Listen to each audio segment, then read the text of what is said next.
Well, hello and welcome to the Exponential Australia Church Leaders podcast. We are so glad again that you would join us, particularly as we launch into 2024 and all the year has for us, as we talk about multiplication, church planting, and opportunities in order to advance the kingdom in Australia and New Zealand. And today we are delighted to be joined by someone who will be very familiar to our listeners in the form of Carey Nieuwhof. Carey is a seasoned leader. He, of course, is the founding pastor of Connexus Church in Ontario, Canada. He is a globally recognized author, speaker, and of course, the host of the Carey Nieuwhof Leadership Podcast. And he has been time and time again involved with various leadership environments. He has been a keynote speaker at the Exponential Global Conference. He is closely connected to Dave Ferguson, Todd Wilson, and the work of Exponential. Carey, we are so honored to have you on the podcast today, particularly as we talk about your tour in Australia and New Zealand in just the coming week's time. Well, it's great to be with you, Charlie, and I'm excited to hang out. We're going to have some meaningful time together with leaders in Australia and New Zealand. It's going to be great. Absolutely. And of course, that tour is brought to us on behalf of the Irresistible Churches Network led by Jason Perkins, which is a multi-city tour. It's going to be a wonderful time. You're coming to Auckland, Brisbane, Sydney, Melbourne, Adelaide, and Perth. You're going to be very tired by the end of this tour, I think, Carey, but we are so delighted to have you in our country. Thanks. I love your country. I've been there 3 times before, and I was scheduled to get on a plane March 15th, 2020. Well, we all know how that went. So that one kind of got switched to digital. So if you count that, I've been there many, many times, but we're really excited to come back. My wife and I will be there, and we're looking forward to hanging out and meeting some of our favorite people again, and meeting a whole bunch of new ones. Absolutely. And of course, many, many leaders here in Australia have been, very attentive to your work, read many of your books. Often, I have conversations with many church leaders who, of course, listen to your podcast. And I know as you're joining us in Australia, you've just recently released a whole bunch of new blogs and guides, which we're going to talk about in our time today. But one of the things I know that you've been ruminating about a lot is about how the attractional church model no longer works. And that's a bit of a mic drop moment. It's a kind of big poignant thing to say. It's probably something that a lot of church leaders have been stewing on in this cultural moment. And for us at Exponential Australia, it's definitely an idea that we have been championing as we seek to be on mission in order to reach people. I wonder if you'd speak to that. Speak to us about your insights on that. Why have you come to that conclusion? Let us in on those thoughts. Yeah, it's maybe a little bit of a mic drop in terms that it crystallizes something a lot of pastors and church leaders would already intuitively know is happening. And I think what happens is, and this is no fault of anybody, but the way we approach church, our model changes from generation to generation, and the generations seem to be getting shorter, not longer. So in the same way, Charlie, that you're not really part of your parents' church, there's a generation of young leaders who grew up with the attractional church model. And let's be honest, for a season, it was the way a lot of us did church, and probably at its crassest peak, we're driving motorcycles into the auditorium and cars on stage and that kind of thing. And that was fun for like 28 minutes. And then we kind of got our senses about us. But there was still this idea that we want to attract you to create something that is so attractive, you'll want to invite your friends to it. And I think we realized, we already knew before COVID that the shelf life on that product was expiring, that approach culturally had kind of lived itself out already. And I think one of the reasons it became the dominant model of how we do church is, number one, there were influential mega churches that embraced it and taught it. Secondly, for the first time in history, we were all on social media. So it didn't involve getting on an airplane, buying a book, going to a conference, meeting with someone. I mean, literally, you just pick up your phone, you scroll through it, and you're like, oh, that's cool, we could do that. Oh, that's cool, we could do that. So it kind of got momentum in the 2010s and then peaked, I would say, around 2015. And what a lot of leaders were realizing prior to 2020 is, hey, I know that a couple years ago, this would have filled the room, and there's just not the buzz around it. And we said things like, this is going to be the best Sunday ever. This is going to be the best series ever. This is going to be, and then we said it louder, and then we set it with more graphics, and then we put more haze on the stage, and then we put more lights in the room, and it's still like it wasn't enough, right? Almost like people addicted to a substance. It's like, I need more to feel that high, but the high just wasn't coming. And so now, COVID interrupted everything. We're back, but it's not the same. So I think the jig is up on that, as the Fisher people would say. So now we have to figure out, well, what's next? And I think when you see the rise of Gen Z, and this started probably right after COVID, we saw the Asbury phenomena, spontaneous baptisms at colleges. I've been talking to Gen Z leaders, and what are they about? They're about community, authenticity. They're about prayer.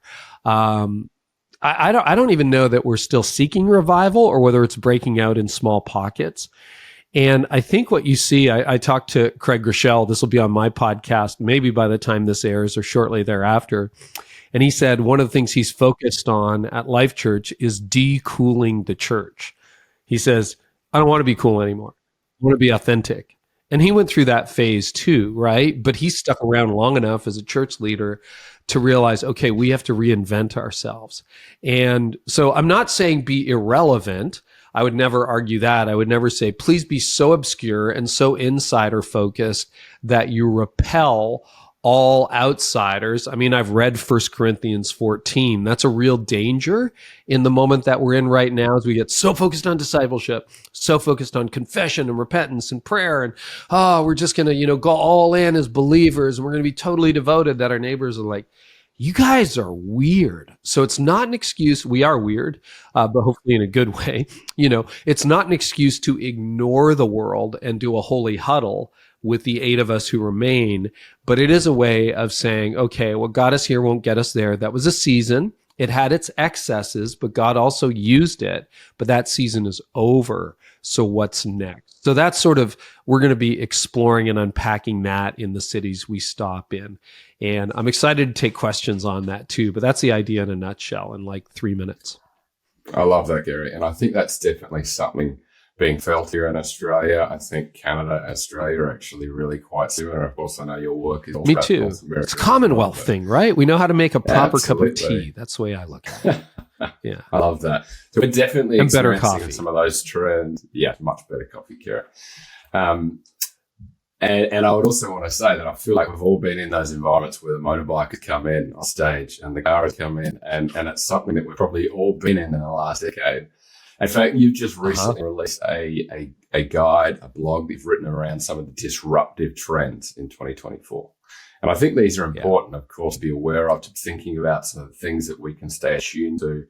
And some of what you shared that I actually thought was quite fascinating, and I'd love you to shed some more light on it, was particularly around the stable church being an endangered species. Like, I think that is quite a pertinent line. And particularly for us at Exponential, as we seek to champion and ignite the cause of multiplication churches, the plant churches. What is the thing that we're multiplying? And if we're going to be stable, then we're potentially endangered. I'd love you to kind of shed some more light on that. That was a statistic I read toward the end of 2023, and it just kind of stopped me in my tracks. So Canada is very much like Australia in the sense that we've been a post-Christian culture since I was a kid. Very slim percentage of people actually attend church. But for years, even in that post-Christian environment, I grew up in a mainline denomination. Then I became non-denominational. I consider myself an evangelical, even though that's a very loaded term these days. I ran into lots of church leaders who would say, we're a pretty stable church. We've been 200 people for the last 30 years, and sometimes it goes up to 220, and sometimes it dips to 180, and then we get a new pastor and it's back at 200. We have a stable budget. And what that means when you're a stable church is you have time. You have time to make decisions, and that often leads to procrastination. I think it can lead to inertia. I'm not a fan of the stable church, but for a lot of churches, it was a stable ministry. And that meant you didn't have to do much. And the stat I came across is that, and this is an American stat, but I think it resonates in Canada, it resonates in Australia and beyond, is now just 12% of churches are stable. So that means you're either growing or you're declining. So this is self-reported data. I think it was about 30% of churches said we're growing. Now, whether that was optimistic pastors or, I'm pretty sure I thought there were more people in the room. I don't really know what the actual stat is on that. Most of the non-self-reported stats would suggest that fewer churches are growing, but let's be generous and say a third of the churches are growing. But what's fascinating is a majority of the churches, something like, I don't have the stat in front of me, but like 53%, if I recall correctly, are either growing or are either declining slowly or rapidly. And essentially, for the majority of churches, and this would be true in Australia, the air is coming out of the balloon. And you know what that means is you don't have the luxury of time anymore. You don't have the luxury of time to make those decisions. And I inherited, when I started in ministry back in the 90s, graduating from seminary in a mainline denomination, I got churches that were the tail end. They were in the death rattle. 6 people attending, 14 people attending, 23 people attending. And one of my first talks with our board is, guys, the writing's on the wall. Like, we don't have a lot of time. And are we going to be the churches that are last one out, turn out the lights? Because that's where a lot of churches are right now. Unfortunately, by the grace of God, that hasn't been our story. Those churches would go on to become Connexus Church. And our biggest problem right now is space. There's just not enough space. I was touring our new building this morning for one of our other locations. It's going to be amazing. And we're adding services and so it's a turnaround is possible. But if you're counting on, well, things will get better and people have a spiritual awakening and they'll eventually show up.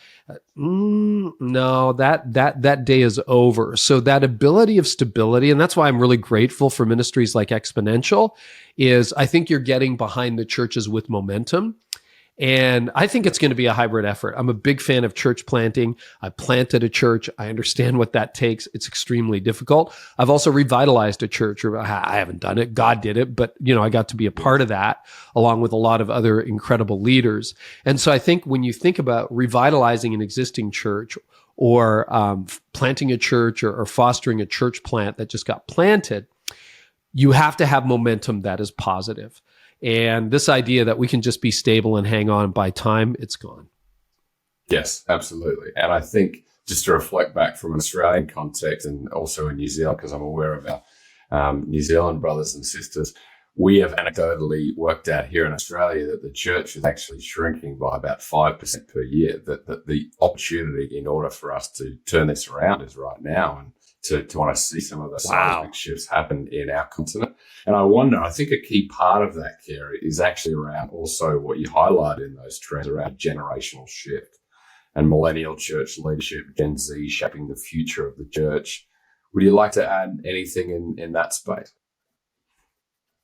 Yeah, to echo what you just said, Charlie, I would go back a couple of years ago. I wrote about the consolidation. So a lot of church growth is false growth. And what I mean by false growth is what we're seeing in a kind of country where the church is shrinking by 5% every year.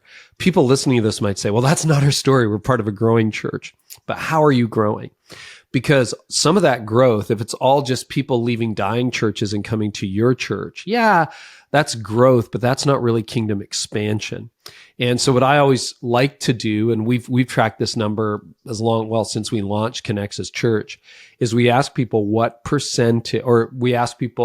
how often do you attend church? So this is self-reported data, and people tend to exaggerate their church attendance. And we give them 4 categories. It's like never, once a year, monthly, or weekly. If they self-describe monthly or weekly, we count them as churched. If they say once a year or never, we count them as unchurched. And David Kinnaman from Barna would be the first to tell you that people over-report their church attendance. Pretty sure I was there all last month, Mom. No, you haven't been there since last summer, okay? So forget it. What I would say is, for even the growing church leaders listening, leaders of growing churches, I would look at your data and start collecting data like that to realize, are you just poaching people from other churches because you've got the best show in town, because you're the growing church, you've got the momentum? And what I strive for is 50% unchurched, 50% churched. You're going to have people move into your city. You're going to have people, because Australia is mostly all cities. You're going to have people move into your city who are like, hey, we used to live in Melbourne, now we live in Sydney, or, we moved to Brisbane or we moved to Perth, and we're looking for a church. Great. You can take those people. That's great. But then put them on mission to reach their unchurched friends. And as long as you're somewhere in the 40 to 50% unchurched thing, I think you're on the leading edge. That's great. So good, Carey. Well, the last question that I want to ask as part of our time together was particularly with relation to the book that you have authored entitled At Your Best. You have become very passionate about leadership, health, spiritual, emotional stress, focus. And I'm firstly wondering why you wrote this book, and secondly, why you think it's so significant in this cultural moment for church leaders. Well, I think everywhere I turn, and if you read my inbox and my DMs, we hear pretty much every day from leaders who say they're burned out. And half of them don't realize they're burned out until they realize what burnout is. And then they're like, oh, wait a minute, that's me. Like I'm not lying in bed, depressed, suicidal every day. I just lost all my joy. I lost my hope. My emotions aren't working properly. I feel kind of numb. I mean, if you're identifying with any of those symptoms, you're in danger of burnout or perhaps experiencing low-grade burnout. And it's a very personal story for me. So 18 years ago, I experienced the darkest year of my life where I burned out. I'd done 11 years in church leadership, and we had grown rapidly. And I had a terrible approach to that growth, which was, more people, I want to be faithful, I'm going to put in more hours. And more hours didn't materialize overnight. Like I was getting grumpy and irritable and things weren't going well at home. But I thought, hey, I'm the Uberman. I'm the guy who can I'll power through this because that's what I'd done my entire life. I'm very driven. And then I didn't declare a finish line, so my body did. And literally one day in May of 2006, I just lost all my energy, all my passion. I thought it was a bad day. Happened day 2, day 3. I thought, okay, this is awful. I'm going to take 3 weeks off. Took 3 weeks off. It got worse, not better. And then I'm like, uh-oh. And I burned out. By the grace of God, I came back. And then I spent a number of years trying to figure out, okay, how do I make sure this never happens again? And I developed some strategies and a formula.